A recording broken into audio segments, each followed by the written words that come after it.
Welcome to Category Visionaries, the show dedicated to exploring exciting visions for the future from the founders who are on the front lines building it. In each episode, we'll speak with a visionary founder who's building a new category or reimagining an existing one. We'll learn about the problem they solve, how their technology works, and unpack their vision for the future.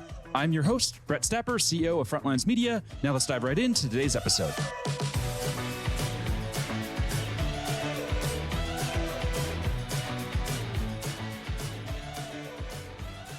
Hey everyone, and thanks for listening. Today I'm speaking with Tom Trowbridge, co-founder of Fluence Labs, a Web3 native computing platform that recently raised $9 million in funding. Tom, thanks for chatting with me today. Brett, great to be here. Thanks for having me. Yeah, so before we begin talking about what you're building at Fluence Labs, let's start with a quick summary of who you are and a bit more about your background. Yeah, sure. So listen, I've been involved in the blockchain and distributed ledger space since 2017 when I helped found Hedera Hashgraph, which is, a HBAR layer one consensus algorithm, which is a real competitor potentially to Ethereum, which is doing, I believe, if not the most, maybe the second most number of transactions since inception. And before Hedera, I was in technology and telecom pretty much since graduating college. First on the investment banking side at Bear Stearns, and then doing investments for a firm called Alta Communications out of Boston for a number of years.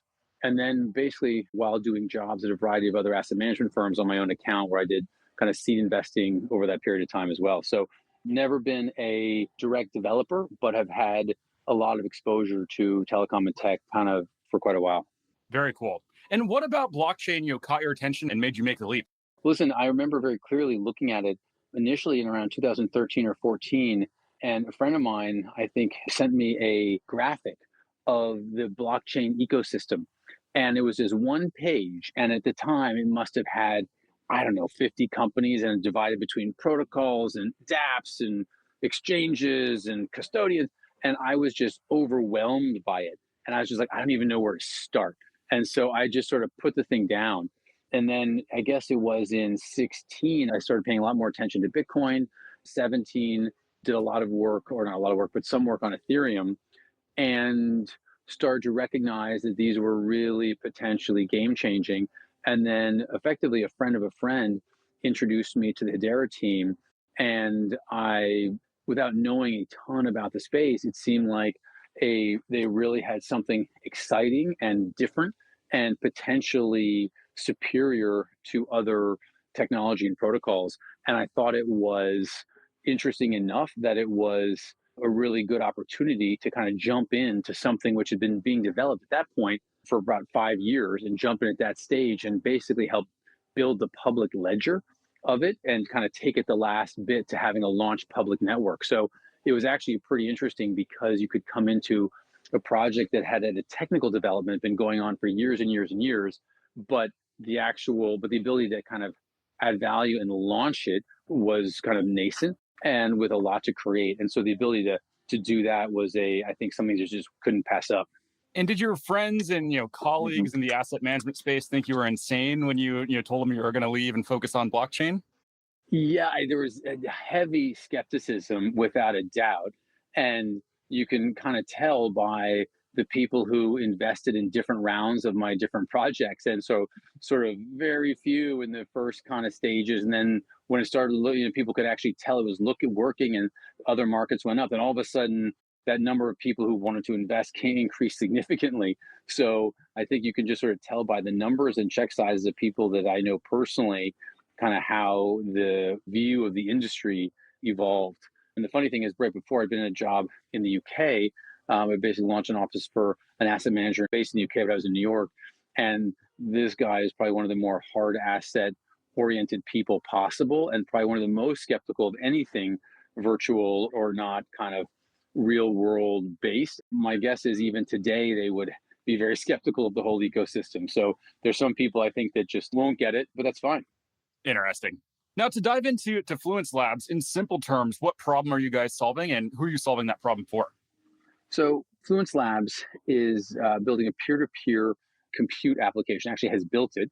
And then there are a couple other elements to the stack that come along with it that include a language native for composing peer-to-peer applications, and then a economic layer that actually allows rewarding for the rewarding of code and modules and put on that ledger. And so in terms of what we're solving, if you take a step back, I think the problems we're solving is about monopolistic behavior, government influence and dominance, and central points of failure. And so I think that those are kind of the real core of it. And if you take a step back and try to evaluate each one of those, you'll sort of see what I mean. So mainly referring to the cloud. And so the cloud works perfectly fine right now. But if you look at it, you realize that cloud revenue is growing dramatically. And they're doing that because they have massive pricing power. And they have that because of the oligopoly that exists in cloud. And because they're effectively oligopolists, but verging on monopolies, you then have that type of behavior, which means they're not user friendly in terms of pulling your data out, transferring to a different provider. And so you effectively have very few options to leave once you're on it. And so I think that is basically just wrap all that up and kind of can summarize that into monopolistic behavior. And it's the type of thing which you don't notice initially because initially cloud is user friendly and you can use it just fine to build and compose an application in the early stages. But the larger you get, the more intertwined you get, the more you realize your constraints driven by whichever of the three large providers you've chosen. And then the other one is central point of failure, which is that service is generally good, but the larger these get, the more subject to failures they are and the more significant those failures become. And so we've seen that with WhatsApp going down, we've seen it with AWS outages, et cetera. And those may appear to be inconveniences only to some people, but you have parts of the world that government agencies run on WhatsApp effectively. And so when you have single points of failure, that just leads to real economic consequences that I think only increase the more and more is put on to these effectively, centralized networks. And then the last problem that we're solving is one of government influence and dominance. And so that is kind of the most interesting, I think, and trickiest one, which is as companies grow throughout time, the larger companies get and the larger industries get, the more intertwined with government they have to be. And it's because government doesn't want challenge to its power, obviously, and companies just have to play ball with governments. And so when you have these tech companies get to the size they are, that Google, Facebook, Amazon are, they effectively become very easy levers for government oversight, government monitoring, and government censorship. And so it's clearly the case with China and Russia, and you can see that without a doubt. That's not controversial. I mean, you'd expect that from totalitarian states, but it's not as obvious that that is equally, or not equally, but very prevalent in democratic states as well. India being a good example, where the government has forced the shutdown of multiple WhatsApp kind of accounts from opposition government politicians. It's also shut down websites and groups from groups of farmers that were protesting a particular legislation that was going to impact how they were able to basically market and sell their goods and at what prices. And the government's easy to do that because they can just go to these companies and threaten shareholders and management and employees. And so they make with dominant centralized infrastructure and dominant centralized kind of providers, you have a very simple place and very easy points of leverage for the government to do something. And when they do that, by the way, once they've done it once or twice, they don't have to do it again because just the ability for them to do it, just the threat of that is a real warning to other similar businesses who have no interest in executives going to jail or shareholders revolting because of economic consequences. So I think those are the issues that I think not just us, but Web3 is generally intending to solve in various different pieces. And those are kind of the core areas I think we're working on. Fascinating. And who's the typical user today, and how do you see that user profile evolving in, let's say, the next 2 or 3 years? Well, right now, where we are is we've launched the protocol. And so the compute works. And so what that actually, just to be clear, people understand what that means, is that peer-to-peer compute, just what that, because that's sort of theoretical in some ways or a high-level sounding term, means that right now, if you were to perform computation or you wanted to do something simple or complex, it could be anything from a counter on a website to perform several different operations on a document. Right now, what that would mean is it would go to one place, probably the cloud, It would perform the program, would perform the operations, complete it, and then return it back to your desktop, phone, whatever it is. What a peer-to-peer application or a peer-to-peer compute means is that you can, instead of going one place to perform that operation, the software looks up all the different places where that operation could be performed. It could be performed multiple places and multiple hosts in multiple countries and multiple jurisdictions, finds whichever place is closest or cheapest, performs that operation, looks for the next operation and where it can perform that, performs it, then looks for the next operation and where to perform that, performs it, and then comes back. And so what that means is that each of those operations that's performed can be done in multiple locations. So any one of those kind of hosts that perform it could go down and others provide backup.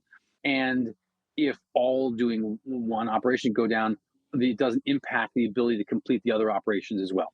So that's the effective point. The other element of it is that the operations, the compute can happen very close to the data.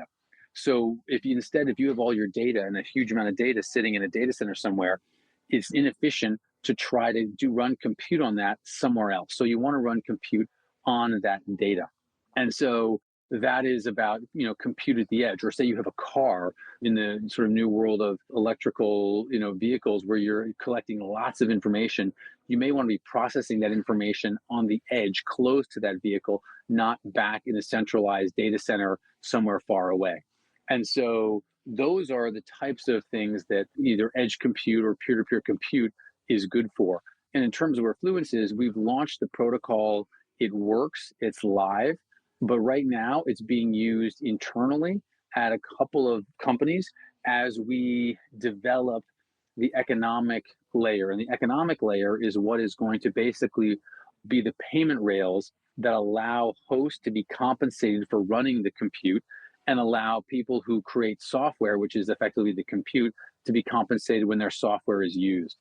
And so until we have that economic layer live, the actual uses will be internally as people basically solve their own problems using the open source kind of Fluence protocol, but there won't be broad uses for it. And so, an example of this, just to make it a little clear for people in the Web3 world, well, there's two I can use. One would be like, for example, Snapshot, which does voting for DAOs. And right now, that voting takes place in a centralized server. And there's not a problem. It's working fine. And that's perfectly done well. But that is a single point of failure. At some point, they will decentralize that, and that compute will happen in a peer-to-peer fashion. It probably will happen on Fluence. It may not, but that's an example of a place it can be. Another would be sort of Protocol Labs, which is the entity behind IPFS and Filecoin. There is, I think, 16 exabytes of capacity on that system and, a smaller amount actively stored. That data will need to be processed in those locations. And so that data is likely to be processed using, and the compute on that data likely to happen on Fluence. And then there's, I can go into kind of other examples as well, but the concept is this distributed, replicable, redundant edge computation. Got it. And when it comes to the term, P2P computing or peer-to-peer computing, which, I hear a lot about these days, what are some of those top misconceptions that you hear people get wrong? Well, the first is that peer-to-peer these days seems synonymous with blockchain, and that's just not the case. And so if we think back for a second, what was the first peer-to-peer use case that caused us a big splash? Napster, right? Napster was way before Satoshi. And so, I think that we have to remember peer-to-peer actually predates blockchain. And the important thing that I mentioned that on Fluence is that Fluence is not a blockchain. We will use blockchain for payment tracking, for verification and validation, but the actual compute does not happen on chain. And so I think the distinction between peer-to-peer and blockchain is important. Blockchain is actually, and there's a lot of people won't necessarily love this comment, but blockchain is actually a subset of peer-to-peer. And so that's sort of one misconception. The other misconception I think I'd make is that people think of peer-to-peer as, a lot of home computers, like a lot of desktops at home, linking up with one another. And that's kind of going back to the maybe even the Napster days. But all that means is that computers and drives connect with each other without a central intermediary. And so you can have peer to peer between 5 9 data centers where they're communicating with each other either directly or via a protocol, but are not in a central system like AWS. So I think those are probably, and so that is when we say peer to peer, we don't just mean people running applications on their home computers, but we're actually thinking about potentially very robust data centers running and processing information, but just doing it in an open source and open environment. Got it. Now, to switch gears here a little bit, you recently raised a $9 million Series A from a really impressive list of investors. Why do you think they're so excited about what you're building there? I think those investors, which include Multicoin led it, and we have a number of Tiger Global was involved, and Protocol Labs, so I mentioned earlier, Arweave, and then a large number of other terrific investors, and they're also following on 1KX, who was a seed investor, Blockchain and Distributed Global, all of whom invested early as well. And I think they recognize they're all very sophisticated Web3 investors, and they see the potential for where peer to peer can go. The other point I think is worth mentioning here that I haven't discussed yet is a whole entire concept of composability. And that is kind of a huge piece of what Fluence is, which it takes a second to unpack it because it's complex. But I've mentioned Fluence as a peer to peer compute layer, and that's 100% true. The additional piece of it is this language called Aqua, which I mentioned earlier, and that allows the native composition of peer-to-peer applications. So right now, if you were to create a peer-to-peer application, you would have to write from scratch, most likely, a large number of operations that involve looking up, validating peers, and then pulling data and processing it and sending it back out. Aqua abstracts all of that.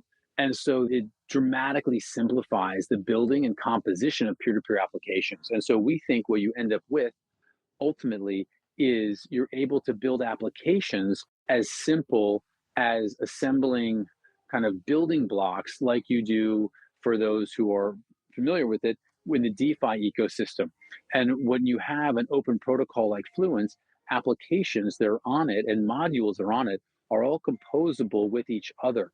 And so what we ultimately see is the back end infrastructure of applications, which is difficult and expensive to build and then integrate, become almost commoditized, and a terrific amount of that energy formerly spent in building and scaling the back end of applications can now be focused on user interface and on custom and ever more targeted application kind of design. And so that is a whole nother element that you can kind of build on top of once you have compute and an open cloud, which is effectively what this is. You then have the ability to build a whole new generation of applications. And so this is a very long answer to your question, but I think these investors see the opportunity for peer to peer. They've seen it work in blockchain with regard to cryptocurrency. They've seen real traction in storage with Arweave and IPFS and Filecoin. And so compute is the last kind of leg of the kind of triangle that is necessary for a true peer-to-peer cloud.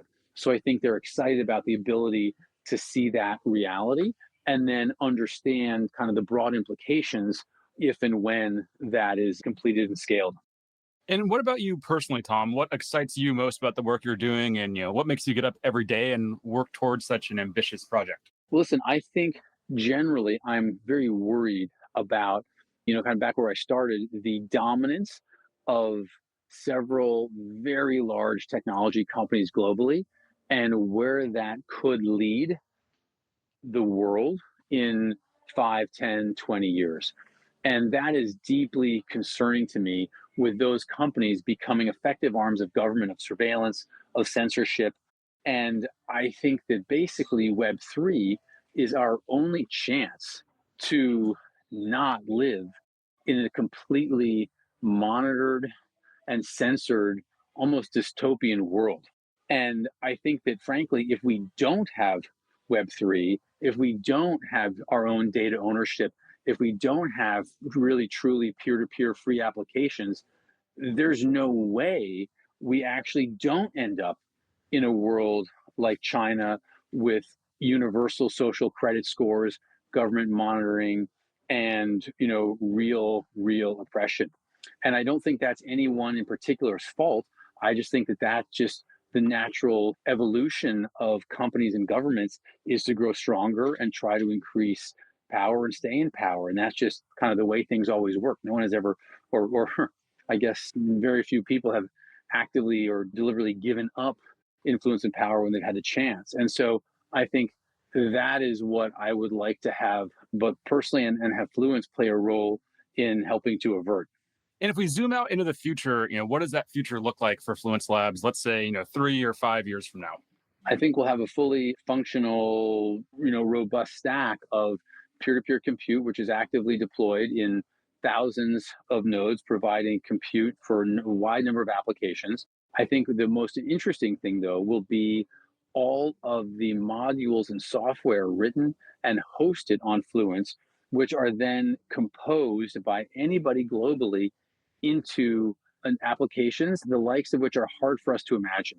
And so I think back to when the internet launched, and even back in 96 and 98, you couldn't think of Uber and everything else. You actually had to have the iPhone. You had to, have location become a part of it. You had to have mobile devices become a part of it.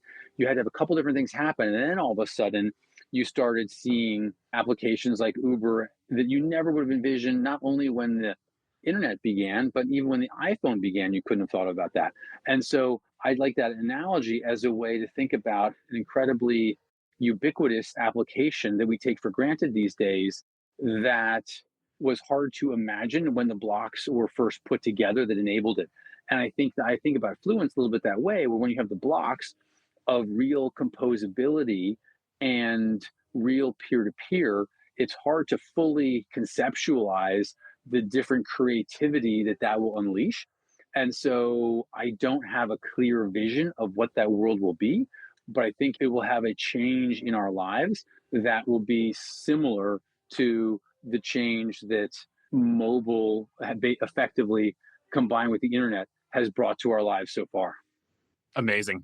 All right, Tom. Well, I think that's all we're going to have time for today. But before we wrap up, if people want to follow along with the Fluence Labs journey and keep up with you, where should they go? Well, I am the Tom Tro on Twitter. You can find us at Fluence_Labs. Those are probably the best way. Tom Tro, Telegram, Fluence Labs, Telegram as well. But join our group, follow us on Twitter, and stay tuned and feel free to reach out and ask questions. Amazing. Well, thanks again, and we look forward to seeing you execute on this vision. Let's keep in touch. Great. Thanks so much, Brett. Cheers, Tom.